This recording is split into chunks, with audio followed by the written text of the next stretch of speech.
Oi, oi pessoal, como vocês estão? Que prazer tê-los aqui novamente. Se você está na semana extra, já está acompanhando os nossos vídeos, seja muito bem-vindo a mais um tema, mais um bate-papo. E se você é do regular, não perca esse vídeo também, vai ser bem legal. A gente está com convidadas super especiais aqui para falar com a gente sobre um tema extremamente importante. Então, para o nosso projeto de consciência negra, eu gostaria que as nossas convidadas se apresentassem. Eu sou a professora Mariana, sou professora da Gerar tem mais ou menos uns 3 anos e também sou psicóloga. Oi, oi, Andressa, tudo bem? Oi, Mari. Oi, meninas, tudo bem? Eu sou a professora Andressa, trabalho na Gerar de Curitiba, no Extra, né? E tô na Gerar já tem uns 2 anos. Sou historiadora também e tô terminando de cursar pedagogia. Muito obrigada, seja muito bem-vinda. Professora Elaine, tudo bom?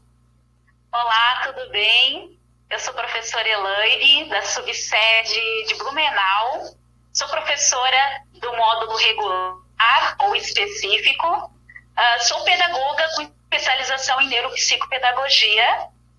E estou aqui para tentar contribuir de alguma forma com a nossa conversa de hoje. Nossa, que legal, que prazer tê-la aqui com a gente, que bom que você aceitou o nosso convite. Obrigada. Professora Rosa Lu, para quem ainda não te conhece... Então, oi pessoal, de novo. Eu sou a educadora Rosa Lu, estou na Geral há uns 3 anos, sou filósofa e espero que vocês estejam gostando do material que a gente está trazendo com muito amor. Vamos juntos nesse crescimento, nessa desconstrução e reconstrução de um mundo melhor, né? Que legal. Gente, esse negócio de vídeo às vezes trava um pouquinho, mas a ideia é essa, é fazer um bate-papo com vocês de uma forma tranquila e a gente vai se adaptando. Até porque, não sei totalmente aí das minhas colegas, mas esse negócio de vídeo foi uma total novidade para mim. Sim. Tem sido uma descoberta todas as vezes. Professora Rosa Lu, o que você tem achado desse projeto? Como tem sido para todo mundo? Qual era a ideia? Mari, assim, para começar, quando eu vim com a ideia de fazer uma semana sobre, na verdade era uma única aula sobre a consciência negra, eu fui me deparando com temas que não dão para ser superficiais, não dá para trazer não dá para trazer um dado, trazer um vídeo e pedir para eles fazerem um texto. Não dava só para trocar uma ideia ali no meeting rápida, são muitas coisas. Tudo que existe no mundo, em termos sociais, precisa ser recortado, e esse recorte precisa, para a gente compreender o racismo estrutural, precisa ter um foco ali, para a gente olhar ali, saber direitinho como que funciona para o negro, o pardo no país, né? Eu falo no país, mas isso é claro que é uma questão mundial. Então, quando eu comecei, por exemplo, a estudar o feminismo negro, eu me deparei com a hipersexualização dos negros. E aí, estudando hipersexualização, eu me deparei com a solidão da mulher negra. Então, não dá para trazer dados superficiais, pedir para fazer uma charge, um texto, e achar que tudo bem, né? A gente precisa tratar disso de maneira mais pontual. Por exemplo, e aí agora eu já vou entrar um pouquinho no assunto que eu gostaria de falar e de perguntar aqui para a prof. Nas minhas pesquisas eu percebi que existe uma sistematização da hipersexualização da mulher negra. Como? Lá no período colonial, elas eram tratadas como objetos, animais. Existiam casas de show onde os homens brancos iam se divertir e obrigavam homens negros a copularem com as mulheres negras na frente de todo mundo.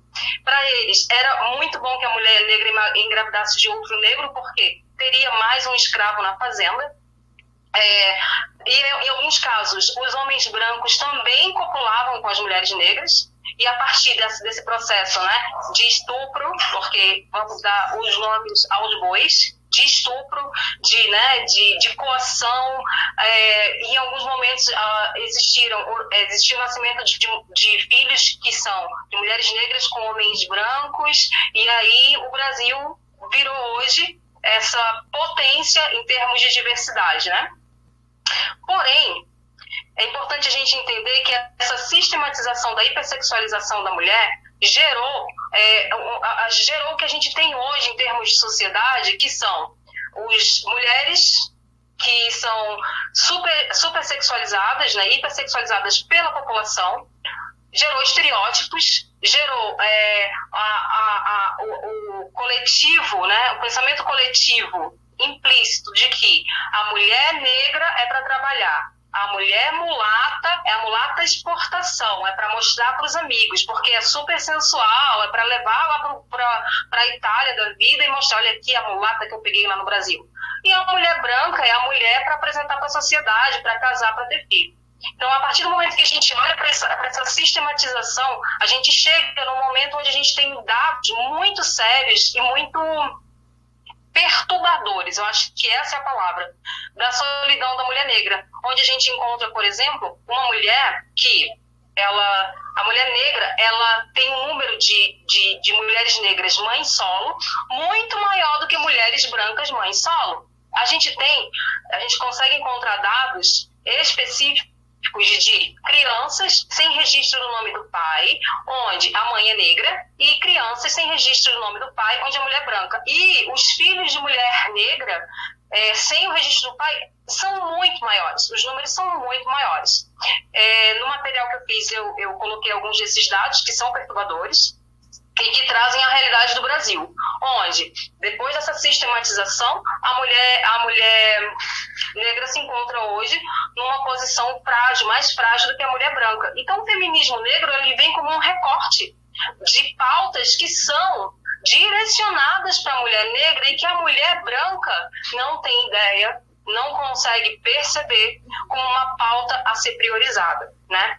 Então, aí agora, depois, né, de contextualizar assim, a ideia, eu pergunto para a prof se você, primeiro de tudo, se você concorda que existe, né, que exista um feminismo negro separado com pautas específicas para negras, e se você concorda, assim, se existe algum dado desse ciclo que eu falei que precisa ser ressaltado ainda nos dias de hoje para que a gente pare, observe, olhe, reflita. Então, professora, assim, a gente percebe, diante de todos esses números que você trouxe, né, todos esses dados, é muito perceptível que, se a gente olhar o lado histórico, né, como você mesmo disse, a mulher negra, sim, ela sempre foi uma mulher que trouxe um conceito de sexualidade e um conceito de eu vou usar esta mulher, né, para o ato sexual, mas eu não vou tê-la como esposa, né? Infelizmente, dentro da nossa sociedade, nós ainda temos isso, tá? Isso é algo que está sendo quebrado, sim, de uma forma lenta, tá? Mas ainda existe esse pensamento que a mulher negra é para o ato sexual e não para um casamento, assumir um compromisso, apresentá-lo à sociedade, né? Nós temos, sim, grupos do feminismo negro que tenta combater esse tipo de pensamento, que é totalmente retrógrado e errado, porque, por mais, sim, eu acredito que não só a mulher negra, mas todas as mulheres, sim, elas têm a sua beleza, tá? Ela tem a sua sensualidade. Mas eu sempre procuro falar e procuro mostrar que muito mais do que isso, né? Nós somos uma força de trabalho e de inteligência, assim como qualquer pessoa branca, tá? O que, na verdade, muitas vezes é necessário, falta para essa mulher negra, ela alcançar, né, oportunidade e tudo mais, essa questão da sociedade abrir portas para ela, né? Porque eu sempre falo o seguinte, eu acho que o debate da consciência negra, ele é maravilhoso, ele é correto, né? Mas até essa é a intenção do projeto, acho que é fomentar não só o diálogo, mas também a prática ativa de tudo isso. Então, a mulher negra, ela precisa de uma representatividade, tá? E quando eu falo representatividade, eu falo em vários eixos. Não só a mulher negra na música, nós temos várias excelentes cantoras aí da música, né? Também do entretenimento e tudo mais, mas não, eu digo uma mulher negra mestre de cerimônia numa formatura, por exemplo. Né? Eu quero ver essa mulher negra e esse Black Empowerment numa mediação, numa reunião de uma empresa, por exemplo. Né? Eu quero ver essa mulher negra como uma palestrante. Então, a grande realidade é que contar esse lado, né, da sexualidade e tudo mais, até existe aí uma frase que essa mulher é da cor do pecado, né? Que, na verdade, ela já é uma frase totalmente preconceituosa, talvez, né, para quem não sabe. Por quê? Porque o pecado na nossa sociedade, que a maioria é cristã, é algo errado. Então, o pecado seria, essa mulher é algo tentador, é algo que é, sabe, vem do mal, sabe? Ela é uma pessoa que tenta a gente, né? Então, essa visão é errada, mas é uma visão totalmente voltada para o lado sexual. E vocês sabem, assim, que até a gente tem muito essa questão, né, de algumas pessoas que namoram com mulheres negras, não só mulheres, negros também acontece isso, e eles têm vergonha de apresentar para a família, né? Acontece muito isso, né? Eu vivo numa região aqui que acontece muito isso, a vergonha de apresentar um negro para a família como seu parceiro, sua parceira, né? Então, professor, eu vejo assim, sim, a gente tem uma luta do feminismo, a gente tem uma luta de desmistificar essa questão da mulher negra somente para o ato sexual, tá? E a gente precisa combater isso. Como, de novo, né, reitero a informação, acho que muito além do corpo, nós temos, sim, a capacidade intelectual, nós temos, sim, capacidades cognitivas, nós somos talentosas, e eu acho que precisa ser demonstrado isso para a sociedade. Muito bom, muito bom. Eu trouxe os dados aqui, ó. Eu peguei aqui nas minhas anotações. O Instituto Brasileiro de Geografia e Estatística, IBGE, no último censo de 2010, foi o último que eu encontrei, diz que 52,52% das mulheres negras que participaram do levantamento não viviam numa união estável. Ou seja, das mulheres negras, mais da metade não vivem em uma união estável. 39,9% dos homens negros não dão prioridade a relações com mulheres negras, né? E aí eu tenho uma outra pergunta para te fazer sobre isso. A pergunta é a seguinte, não estou achando outro dado, já vou passar para a pergunta. Se você acha que... Eu escuto muito assim, o negro e a negra, eles têm que centrar as relações dentro ali, né, da sua cor de pele, né? São relacionamentos afrocentrados, se eu não me engano nesse termo. Você concorda ou você acha que relações interraciais são naturais e eu acredito que as relações, e algumas relações são um ato político, mas será que todas, né, precisam ser um ato político, ou você acha que eu acho que tipo, você pensa, eu acho que é um reforço para que as mulheres negras, que a gente diminua, por exemplo, a solidão das mulheres negras, as mulheres negras consigam um núcleo familiar mais forte, ou acha que é indiferente, assim, para o movimento negro, para o feminismo negro, para reduzir a solidão da mulher negra? Professor, eu acho que eu acredito, na verdade, que a redução da solidão da mulher negra, ela não vai fazer uma grande diferença se ela casar com um homem negro. Acho que dentro de qualquer relação precisa existir o amor, né? Então, seja ele com um homem branco ou com um homem negro, é indiferente, né?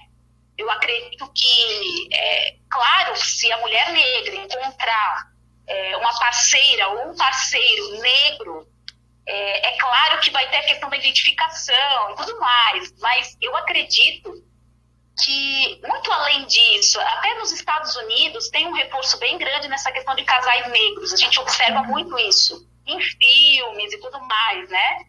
Mas nosso país, ele é extremamente bonito, vamos dizer assim, exatamente porque ele é multifacetado, exatamente porque ele é multicultural, né? E essa multicultura é que faz nós sermos tão ricos, né? essa miscigenação faz parte de todo o processo. Eu acho assim que, digamos assim, limitar, a negra precisa casar com um homem negro. Por quê? Né?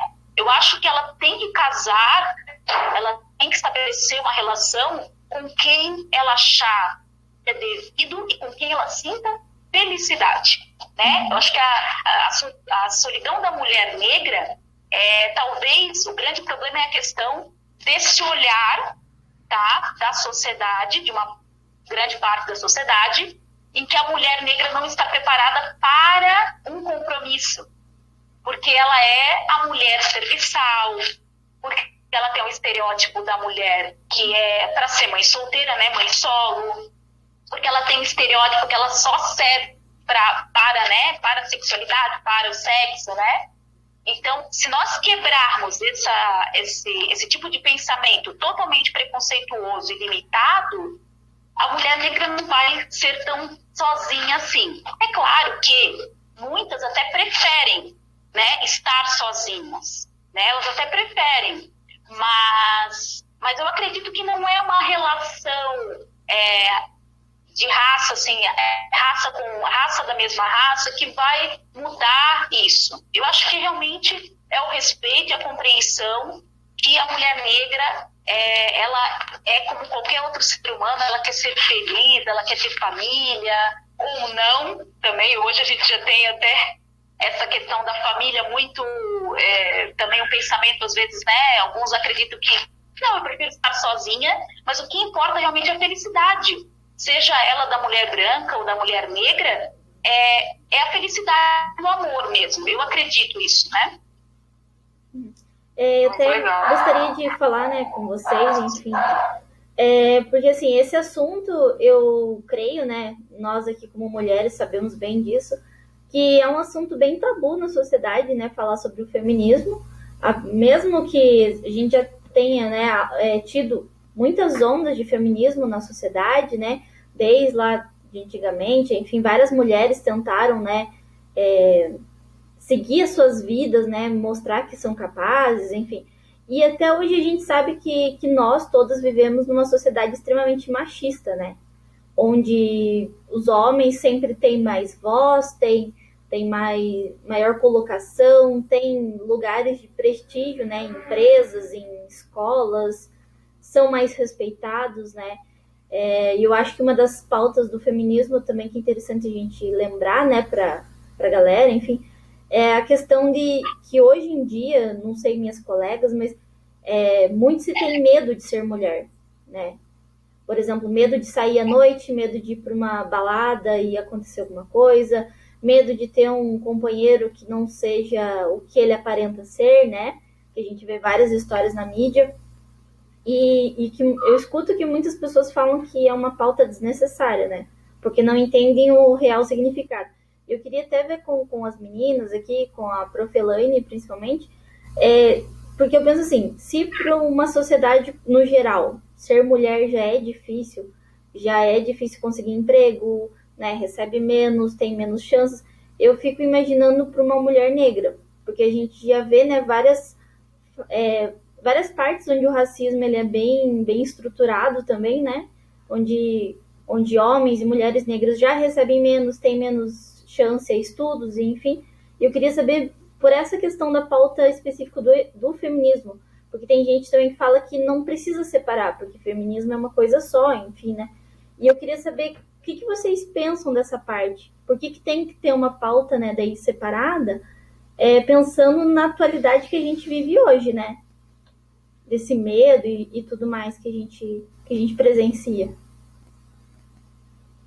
Assim, ó, eu vou começar aqui rapidinho, porque como eu estava falando, eu me lembrei de uma coisa que quando eu acho que foi até uma conversa com a Mari, que quando a gente vai pesquisar alguma coisa, se a gente quer achar alguma coisa do negro, a gente tem que colocar movimento negro. Se a gente quer achar alguma coisa do branco, basta colocar movimento, é padrão, o branco é padrão. Então parece que as pautas do branco são padrão, né? Então acredito que já é uma ideia, né, que surgiu nessa conversa, que é muito fácil padronizar a necessidade dos outros como uma coisa hegemônica, né? Mas não é. Então, assim, se existe um recorte social com consequências e dados desastrosos para a pessoa negra, é preciso, né, segmentar mesmo e dar atenção ali para aquele aspecto. Mas aí, essa é a minha ideia, né, a partir da conversa que eu tive com a Mari, se eu não me engano. Eu queria saber mesmo da professora Elaine. Estou bem curiosa para saber a posição dela. Então, colocando essa questão da questão da luta da mulher negra, né, que é diferente, né, existe o feminismo para todas as mulheres, né, que nem a Andressa colocou. O feminismo, ele é para todas as mulheres, sim, mas a mulher negra, é engraçado falar isso, porque às vezes a gente fala, né, o povo negro fica se vitimizando, né, a gente ouve muito isso em redes sociais, gente.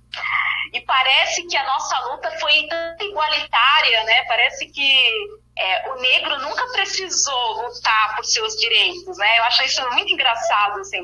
Parece que os anos de escravidão foram esquecidos, assim. Não, nunca existiu, né? A gente sempre viveu numa sociedade igualitária, né? Então, assim, sim, a luta, o feminismo negro, tá? Ele é uma luta constante, ele é diferente sim, porque é igual a professora Andressa comentou, ainda nós temos os dados que mulheres negras recebem um salário abaixo de mulheres brancas. Eu fui vítima muito disso também, né? Hoje sou professora da Gerar, também sou professora universitária, mas a minha luta também ela foi muito maior, e não é um vitimismo, tá? Então, historicamente, se a gente for só pegar os dados de consumo mesmo, tá? Vamos pegar o mercado aí, né? Quando que a gente tinha produtos para mulheres negras? Para esse empoderamento? Porque a gente sabe assim, para uma mulher se empoderar, se sentir uma mulher bonita, uma mulher em todos os aspectos, ela precisa estar bem, de forma holística, né? Ela precisa estar bem no seu trabalho, consigo mesma, enfim. E ela quer adquirir seus produtos, um produto de cabelo, uma maquiagem, ela quer se sentir também bem nesse quesito, tá? Não que seja somente isso, não é só beleza importante, tá, gente? Mas, assim, querendo falar um pouquinho desse aspecto de se sentir bonita, né? Então, se a gente for pensar nesse contexto de mercado de consumo, a gente pode observar que não tinha, até há poucos anos atrás, produtos específicos, então, para a mulher negra. É que nem a professora Rosa Lu comentou. Para mim buscar uma maquiagem para a pele negra, eu tenho que especificar tudo certinho para ver se eu encontro. Porque é difícil. Eu até contei, antes da gente iniciar a gravação de estudos e vídeo, eu comentei com as meninas que eu já tive casos de eu ir fazer uma maquiagem e não ter o tom de base da minha pele. A profissional não tinha, tá? Porque ela não estava acostumada a receber mulheres negras para maquiar. Então, assim, nós não tínhamos produtos, e quando tínhamos era extremamente caro, fora do nosso padrão financeiro mesmo, né, econômico. Uhum. Hoje em dia a gente já vê empresas com produtos agora variados para pele negra, com preços aí que são acessíveis, né, a uma parte das mulheres negras, né, a gente ainda tem.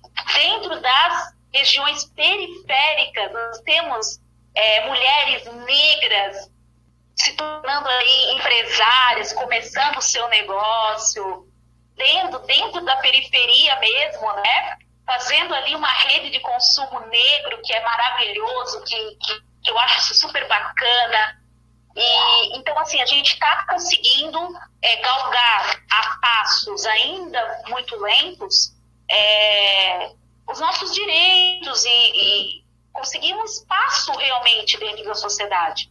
Mas é como disse a professora Andressa, ainda a gente percebe que ainda há muito ao que se construir ainda, né? O movimento negro, o feminismo, ainda tem muito que alcançar, né? A gente precisa ainda, é uma batalha constante. E eu sempre também falo muito isso. né? Que isso não se cale às 11 horas e 59 minutos de hoje, que isso não se cale, que amanhã possa ser também sempre dialogado, e não só dialogado, mas sempre também com atitudes, né? Porque eu falo muito sobre essa questão de atitudes, porque às vezes há um debate, há um negro, enfim, principalmente nessa época, né? Muito comentado. Isso tudo se apaga no dia 21, né? Então eu peço, até faço aqui um pedido para as pequenas empresas, médios, grande porte, que deem oportunidades, né? O negro e a negra, talento e capacidade nós temos, nós precisamos de oportunidade. Infelizmente, ainda nós dependemos disso para mostrar que nós temos condições, sim, de mostrar a nossa força, de mostrar a nossa capacidade. Então, o movimento negro, o feminismo, né? O feminismo das mulheres, sim, ele é uma luta de todas. Mas eu acho que o feminismo negro, sim, ele é a parte, porque a nossa luta vai ser maior, né? Acho que até dentro do contexto histórico. Não sei se a professora Rosa Lu concorda comigo. Eu concordo, e eu sempre penso assim, eu não posso perder ali, né, nas minhas críticas sociais, não posso perder a perspectiva histórica, de lembrar que a gente sempre diz assim, nós estamos vivendo tempos terríveis, tempos horríveis e tal. Gente, se a gente olha para trás, não tem nada muito animador no passado, então a gente não pode perder a perspectiva histórica. Tem muita luta pela frente, tem muita luta pela frente, mas muita. Porém, hoje a gente está num momento em que ainda existe uma posição um pouco mais confortável do que antes, onde sim, a gente já vê que as pessoas se movimentam, né? que o grupo de pessoas negras está se movimentando, está se fortalecendo através do Afro Hub, Hub Negro, Emprega Afro, e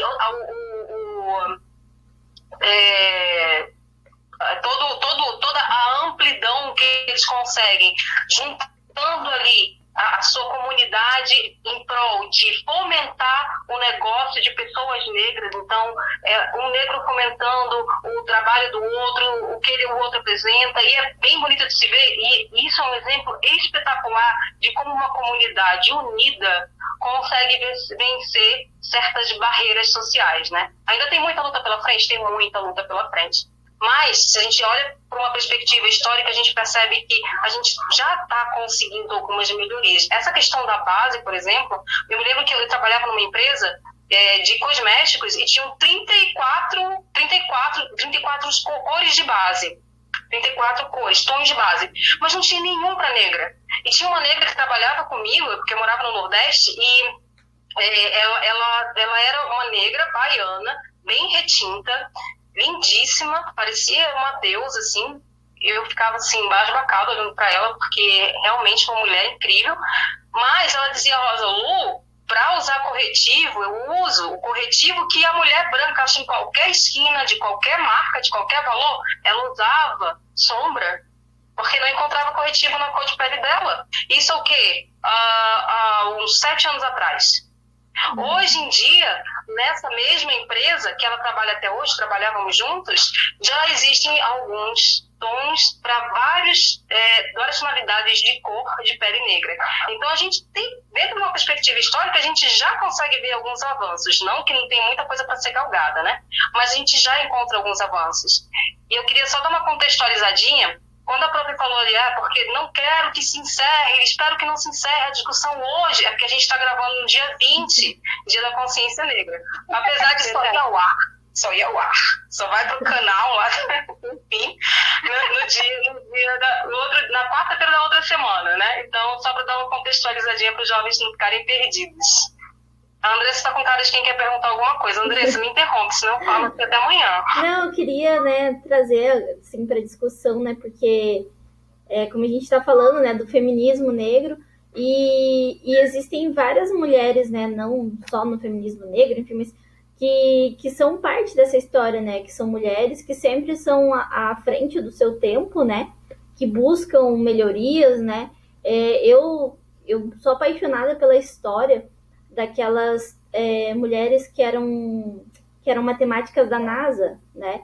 lá na época da corrida espacial, que elas fizeram toda uma movimentação, não foi necessariamente um movimento feminista, né, porque não era concebido dessa forma, mas que toda uma ideia, uma mudança aconteceu dentro lá dos escritórios da NASA, digamos assim, por conta dessa posição delas, né, de querer buscar os seus direitos, ainda mais lá na época, né, nos Estados Unidos, extremamente um momento de segregação, né, ainda como a Elaine já falou, né, ainda lá é inconcebível um casal interracial, por exemplo, né, lá é bem mal visto.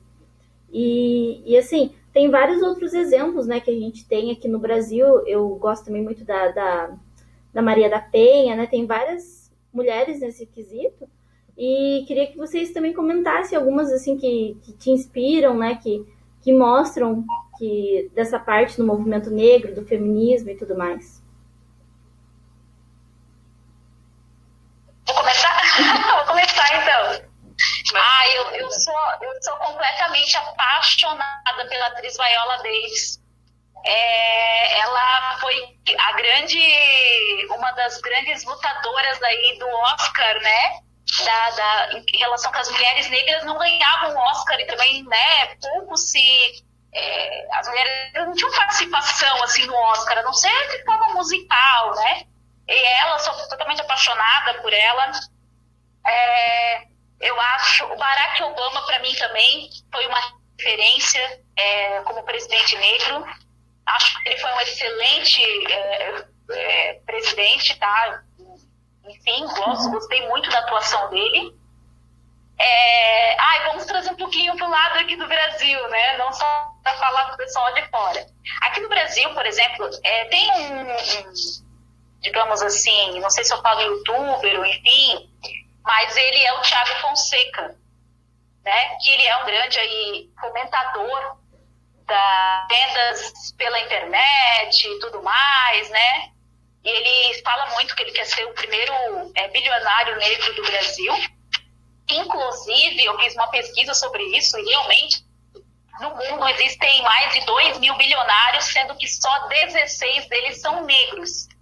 E 16 ainda, desses 16, muitos são da música, rappers e tudo mais, né? Então, pouquíssimos são escritores, empresários, poucos, né? Então, eu também sou muito fã dele aqui no Brasil, sou obrigada a falar o nome dele. Machado de Assis, que muitos não querem admitir, né? Mas ele foi um negro escritor, jornalista, excelente, né? Então, eu tenho muita referência dessas pessoas, né? Mas eu preciso falar aqui de uma mulher que está realmente mudando, tá, a questão hoje do ramo empresarial, que é a Luísa Trajano. Não posso deixar de citar ela, porque o que ela fez, o projeto de trainee da Magazine Luiza, com a seleção para pessoas negras, gente, isso foi um marco histórico. Eu até estou acompanhando as entrevistas que ela está dando sobre isso, porque muita gente veio criticar ela. Ela disse que ela recebeu inúmeras críticas, mas eu não posso deixar de falar, porque a ação dela foi realmente de uma mulher que quer realmente trazer uma transformação, sabe? Uma mudança. Ela quebrou qualquer paradoxo, qualquer paradigma desse quesito, sabe? Então, para que os alunos entendam, talvez alguns não entenderam, mas a Luísa Trajano fez um projeto, né, de trainee, onde somente candidatos negros que poderiam participar. Talvez vocês vão dizer, nossa, mas como ela é seletiva, que absurdo. Não, gente, mas por quê? Porque geralmente os cargos de trainee, posteriormente, eles viram gerentes, eles viram supervisores, e ela observou que dentro da rede dela, né, não tinha, ou tinha poucos negros ocupando cargos superiores, né? E aí ela disse, não, tem alguma coisa errada, e ela abriu, então, esse processo. Então eu preciso falar que eu também virei uma grande fã, já gostava da história dela, e eu me apaixonei ainda mais pelo trabalho dela, né? Em contramão, o programa que a Magazine Luiza criou teve uma empresa muito admirada por várias pessoas, enorme.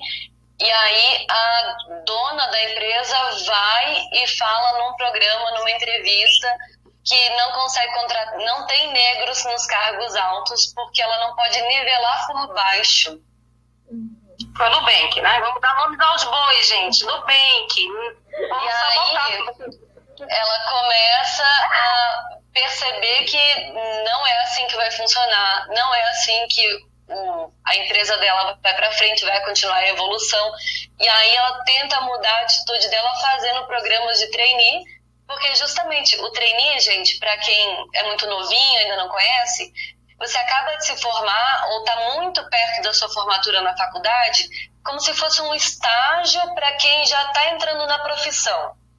Então, você já está encerrando e você faz esse trainee, que é um intensivão na empresa de 1 ano, 2 anos, para daí você conseguir esses cargos que a professora Elaine falou, que são cargos mais altos, né, de coordenador, de gerente, e aí você vai subindo. Então, é uma atitude fenomenal. E bem importante, que pode ser que surja algum aluno com essa dúvida. Professora, isso não seria discriminatório? Isso não seria uma forma de racismo? Eles podem vir perguntar. Quem gostaria de dar uma ideia de como a gente poderia responder essa pergunta? Vou deixar a professora Rosa Lupe, eu acho que ela está ali segurando. O Ministério Público já declarou que é reparação histórica e ponto final. Não tem mais mimimi, não tem para onde correr. É isso, gente, é reparação histórica, aceitem, e é isso. E aí eu queria aproveitar também para dar algumas referências negras que eu acho assim que são maravilhosas, principalmente para quem está começando a pesquisar, que é a Djamila Ribeiro, uma filósofa maravilhosa. Ela é extraordinária, ela tem alguns livros lançados, dentre eles o Feminismo Negro, Pequeno Manual Antirracista também. Lugar de Fala. Lugar de Fala, ela é maravilhosa. Tem uma outra, ela é comediante, ela vai estar no TEDx Ideias Negras Importam, tá? Tem que fazer inscrição, quem tiver interesse corre para pegar um formulário lá no site deles para fazer inscrição para participar do TEDx Vidas Negras Importam. O nome dessa comediante, ela é super crítica, mas ela fala de um jeito que você fica tipo, cara, meu Deus, que espetáculo, eu consigo entender. Você entende? O nome dela é Tamires Borsan, que ela também é maravilhosa, e não tem como não falar da precursora, que é a Tônia Lima. Então pesquisem, essas mulheres são fantásticas, são maravilhosas, e elas trazem assim, uma substância para o debate incrível mesmo. Só queria não deixar de dar as minhas referências, desculpa. Outra coisa que a gente podia fazer também, que eu acho que pode ser bem legal para os alunos, é o que o feminismo não é. Boa. Professora Andressa, pode começar. O que o feminismo não é? Então, assim, né, eu acho que a primeira coisa que a galera tem que entender, né, e que muito eu escuto nas redes sociais é o seguinte: as mulheres querem tomar o lugar dos homens, né? Assim, a mulherada ficou louca e quer tomar o lugar. Não é isso, né? Começa por aí. A ideia do feminismo, da pauta feminista, é nivelar, né? Por exemplo, disputar de igual para igual um cargo ali, por exemplo, dentro de uma empresa, e você conseguir ou não conseguir, dependendo das suas qualificações, né? Por exemplo, você ter a mesma qualificação de faculdades, pós-graduação, essas coisas, tá no mesmo cargo do que um homem e ganhar o mesmo tanto que ele. Porque tem vários estudos, é comprovado que às vezes você pode ter a mesma qualificação, trabalhar o mesmo tanto, na mesma posição ali naquela empresa, e você ganhar menos justamente porque você é mulher. Daí a gente ainda já coloca o fato, se você for uma mulher negra, né, como a gente está comentando aqui, provavelmente vai ganhar menos ainda, porque tem a questão de gênero e a questão de cor, né? E eu acho que um outro ponto também interessante é que desde que o mundo é mundo, o mundo ele é machista, onde os homens determinam as coisas, os homens falam. E não adianta, você só vai perceber isso se você for mulher, né? E você presenciar essas coisas no seu dia a dia. Por exemplo, eu tenho um exemplo meu, assim, antes de trabalhar na Gerar, eu trabalhava numa empresa de advogados, enfim, né? E eu cheguei à coordenação de uma equipe. E muito se falava que mulheres na empresa só chegam à coordenação de equipe se o chefe quiser, porque acha bonito, porque isso, porque aquilo. E não pela capacidade, pelo estudo, né? Então, e não, acredito que não só comigo aconteça esse tipo de comentário, mas com milhões de mulheres aí chega em chefia e fala que foi por interesse e não por capacidade, né? E, nossa, se a gente for enumerar aqui, tem N coisas para falar, mas eu vou deixar para vocês também. Professora Elaine, para você, o que é o feminismo? O que é o feminismo? Então, eu até achei que a professora Mariana ia fazer a mesma pergunta que a professora Andressa. Eu pensei, não, ela fez um brainstorm reverso aqui, então eu vou... Mas assim, o feminismo, gente, ele é uma luta, tá? Das mulheres. Eu acho que ele vai linkar muito com o que a Andressa falou. Nós não estamos querendo ocupar lugares dos homens, nós não estamos querendo segregar. Não, é a luta do clube das luluzinhas. Não é, gente, não tem nada a ver. Muito pelo contrário, nós queremos que os homens venham com a gente nessa luta. Nós estamos lutando por igualdade, a gente quer igualdade, tá? A gente quer equilíbrio nas relações, né? Igualdade, a gente quer equilíbrio. Então a gente não quer ser menos nem mais que os homens. Porque, às vezes os homens ficam, vocês agora querem mandar no mundo. Não, gente, a gente não quer mandar no mundo. É porque, entendo, como a professora Andressa falou, a luta da mulher, a gente sempre, infelizmente, numa relação homem e mulher, no sentido de trabalho e tudo mais, nós sempre fomos niveladas por baixo. Né? Os homens, sim, se a gente acompanhar o contexto histórico, né? A professora Rosa Lu gosta bastante de falar isso, a questão da história, que é importante a gente entender a história. Eu venho acompanhando os vídeos desse projeto maravilhoso, até quero parabenizar todas as professoras envolvidas, eu venho acompanhando os vídeos, eu assisto, e a professora Rosa Lu comentou isso, né? Que a gente precisa entender a história para que a gente entenda o nosso contexto atual, porque é um reflexo, não tem para onde fugir, é um reflexo, né? Então, se a gente observar, sempre os homens tiveram a cargos maiores que os nossos, ganhando mais que a gente, né, salarialmente falando, infelizmente. Então, eu acho que o feminismo é uma luta por direitos, por igualdade, tá? E não é uma luta para saber quem é o melhor, nem nada disso. Não sei se eu me fiz entender, mas eu acredito que seja isso. Eu queria até complementar ali, né, o que a Elaine falou, que eu acho que uma das principais diferenças que tem, né, entre os homens e as mulheres hoje em dia é o medo. É o medo, por exemplo, né, eu comento nas aulas com os alunos, enfim, medo de sair de casa, né? Eu sempre faço uma pergunta para os alunos e é bem legal de ver a reação, que é o seguinte: quantas meninas se arrumam às vezes para sair de casa, às vezes para ir para um parque, para um shopping, para uma balada, se arruma toda, para na frente do espelho e fala: poxa, eu vou voltar muito tarde para casa, é melhor não ir com essa roupa. Vai e troca de roupa. E basicamente 100% da turma levanta a mão e fala. Aí eu faço a mesma pergunta para os meninos: quantas vezes vocês se arrumaram, olharam e falavam, né, colocaram uma roupa e falaram: poxa, não vou ir com essa roupa porque eu vou voltar tarde, é perigoso? Praticamente, assim, nenhum levanta a mão. Eu falo, então, muito, né, de ser mulher e de precisar do feminismo é o medo que se tem de viver numa sociedade, né? Onde você não tem voz, muitas vezes pode acontecer alguma coisa e ninguém não vai nem te apoiar, né? Enfim, tem vários casos aí na mídia. Então é bem necessário por conta disso também, né? Professora Rosa Lu, teve alguma situação em que você sentiu que o pensamento ou a prática feminista estava presente naquela situação?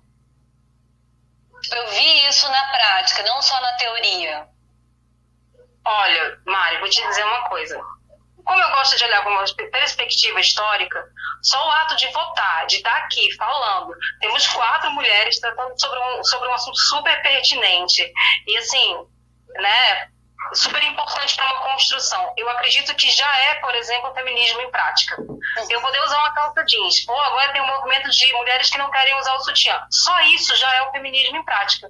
Já é o movimento sufragista lá das nossas ancestrais, trazendo algum tipo de resultado para o momento de hoje, né? O direito de estar na rua e de vestir o que quer, o direito de falar, de impor a sua voz, de trazer o seu ponto de vista sobre determinados aspectos, de colocar uma lente feminina para a pluralidade de conteúdo masculino que a gente encontra pelas lentes dele somente.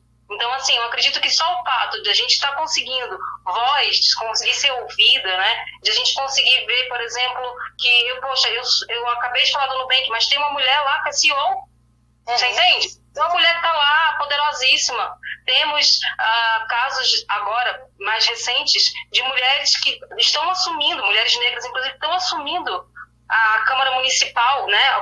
Cargos políticos na Câmara Municipal e que não existia antes. Então, eu acredito que isso tudo faz parte do resultado de anos, décadas e gerações lutando pelos seus direitos de fala, de lugar, de equidade profissional, salarial, de ter a sua voz ouvida. Claro que a gente ainda se depara com situações, como no caso da Mari Ferrer, a gente ainda se depara com situações onde a mulher tem, né, inclusive assim, de maneira mais velada agora, acredito, de maneira mais velada, onde a mulher ela é calada ali, você está falando, a pessoa te corta, né, mas as gerações que estão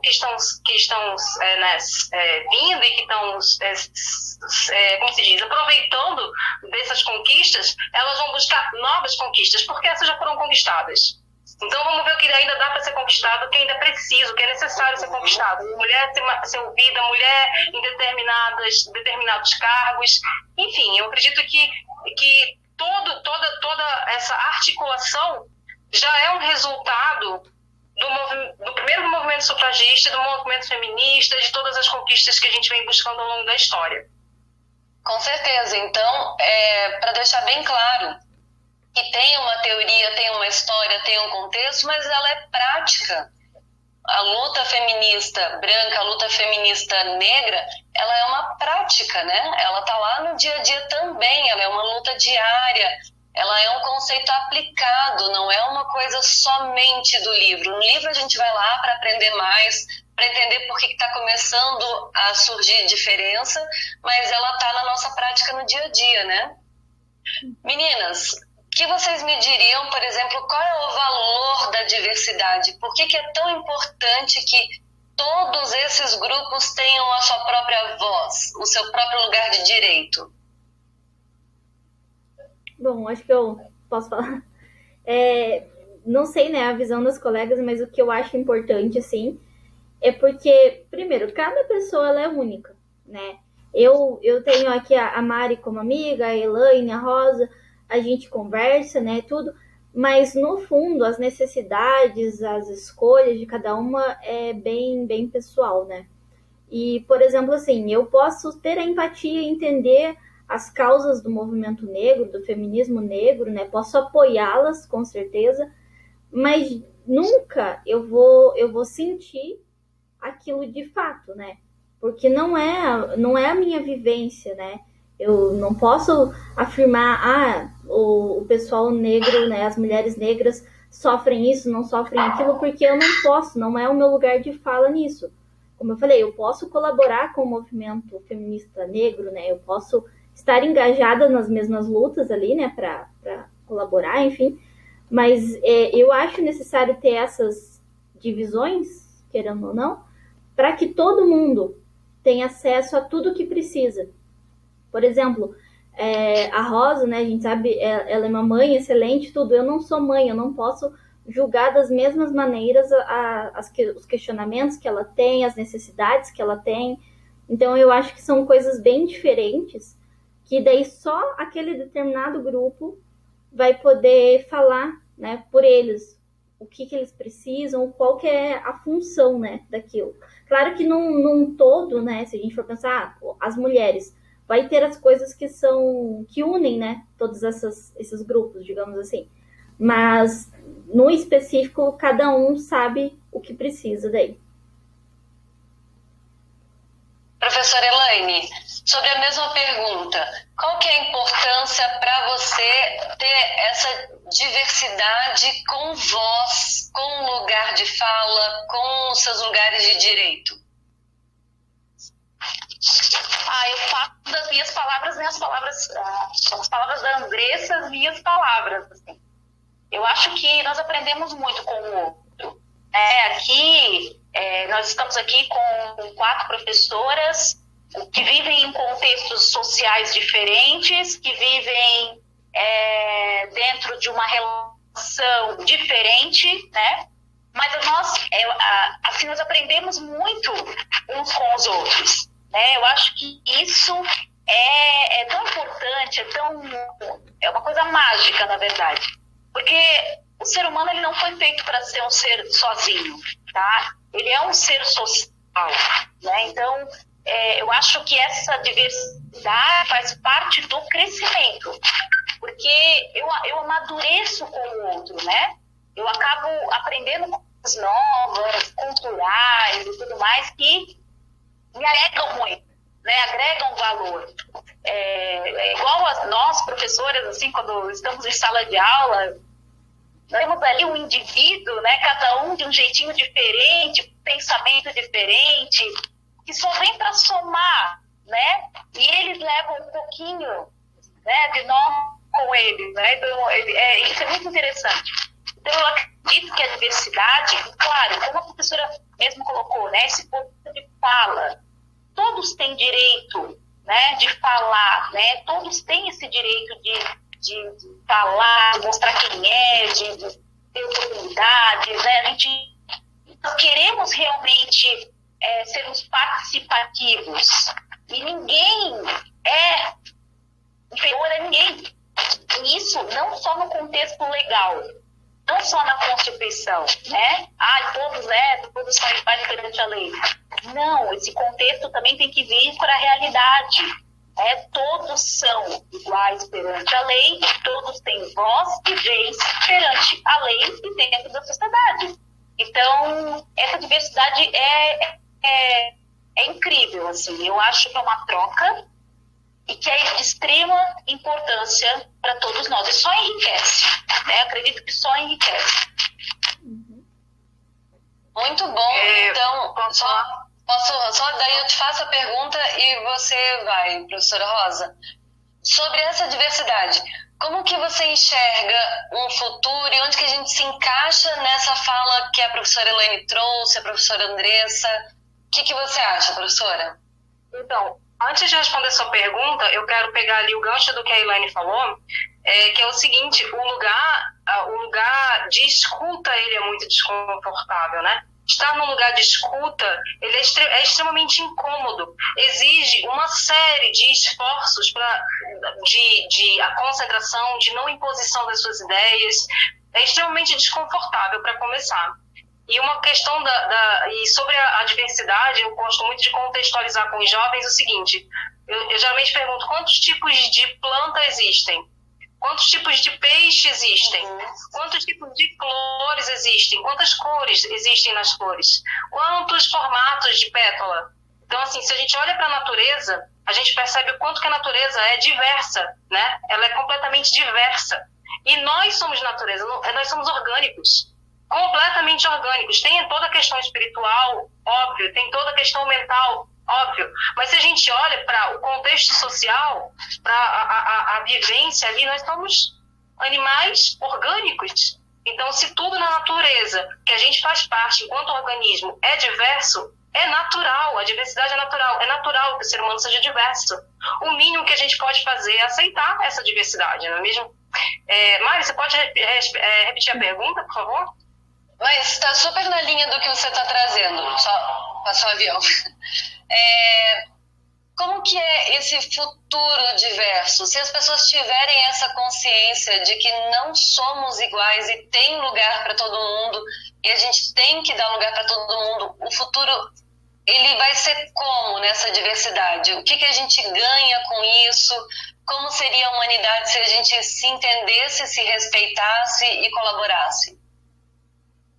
Olha, eu fiz a leitura recente de um livro que diz que o ser humano ele precisa ser infeliz para ter uma busca. Ai, meu Deus, o aluno está me ligando bem agora, quando eu estou aqui, o aluno me ligando. Ai, meu Deus. Então, o ser humano precisa ser infeliz, precisa ter uma busca, precisa buscar por ter um objetivo. Se o ser humano é feliz, segundo o filósofo, todo o seu universo parece cinza. Se ele encontra a felicidade, todo o seu universo parece cinza, porque ele não tem uma busca, ele não tem um objetivo, ele não tem pelo que lutar. Então, assim, contextualizando dessa forma, eu vou te dizer que eu não consigo imaginar um futuro assim tão harmônico, né? Eu não consigo imaginar porque eu acredito que depois que as questões raciais estejam talvez niveladas, exista equidade, tudo, vão ter outras questões para serem tratadas. Eu acho que é um processo infinito de melhoramento da humanidade, da sociedade, e que hoje a gente não faz ideia das lutas que virão amanhã. Então, amanhã, depois que a gente tiver eliminado depois que a gente tiver... olha que eu não sou negativista, tá, gente? Mas, assim, depois que a gente já tiver conquistado um degrau, cara, tem outro. E tem outro. Eu não consigo vislumbrar o final da escada, porque eu imagino que na conquista de um degrau a gente encontre um outro obstáculo. Mas essa é e que a gente tenha vontade de continuar subindo, né? Que não ver o final da escada não nos impeça de subir. Sim. Exatamente. Meninas, eu gostaria muito de agradecer pelo bate-papo. Esse assunto, ele é tão enriquecedor, ao mesmo tempo tão próximo, que se a gente não recortar, a gente vai ficar aqui por 3, 4, 5 horas e ainda não vai querer parar, né? Mas foi muito bom, eu aprendi muito, eu estou muito feliz com esse bate-papo, com a oportunidade que a gente tem de passar esse recortezinho, esse conhecimento, essa palavrinha para tantos jovens, tantas pessoas que vão poder assistir e refletir, igual as professoras trouxeram, naquele processo de desconstruir algumas coisas para começar a construir coisas novas e melhores, que não excluam pessoas, que não constranjam pessoas, que não matem pessoas e que respeitem, que valorizem a diversidade também. Alguém gostaria de colocar mais alguma coisa para a gente já começar a finalizar? Eu acho que não. Eu já falei muito. Eu acho que a questão, assim, né? Aqui é a pontinha, né? De toda uma conversa, de todo um movimento, né? Que é o movimento feminista negro. E assim, que todos parem para olhar, né, para observar, tipo, por que as mulheres estão atrás disso, respeitar, né, essa busca. E uma coisa que eu lembrei que eu gostaria de falar é que, assim, tem muitos estereótipos, né, do feminismo, como a Rosa falou, nada é igual, é bem diversificado, então não tente colocar, por exemplo, que toda feminista é isso, é aquilo, né, como tem aqueles pacotinhos, assim, que a galera faz, e tentar entender que, por exemplo, você pode sim ser feminista e querer cuidar da sua casa, não querer trabalhar fora. Você pode ser feminista e querer ter sua empresa, né? Então tem várias vertentes. O que busca o feminismo é a mulher ter a voz dela e poder fazer o que ela quiser, né? Não depender dos outros, não depender da opinião dos outros. Mas que daí são conversas para sempre ser alongadas, né? Porque, como a Mari falou, senão a gente vai ficar uma semana falando sobre isso. Mas foi muito bem pontuado, né, professora Andressa? Então, meninas, o movimento feminista, para quem tem dúvidas, é justamente isso, é o poder de escolha sem ficar sujeito, submisso a um padrão. Então, se você gostou desse tema, vai procurar mais um pouquinho, eu tenho certeza que você vai encontrar uma infinitude de assuntos bem legais para você ler, assistir e se inteirar ainda mais. Uhum. É isso, professora Elaine, muito obrigada novamente. Foi um prazer ouvi-la falar. Sinta-se à vontade, toda vez que quiser, a gente poderia fazer mais essas colaborações, troca de ideia, que eu acho que ia ser bem legal para as nossas aulas. Maravilhoso. Agradeço, muito obrigada, tá, pelo convite. Professora Rosalu também, muito obrigada, gente. Estou morrendo de saudade. Alunos queridos e alunas queridas, tenham uma boa discussão aí, aproveitem bastante. Beijão. Tchau.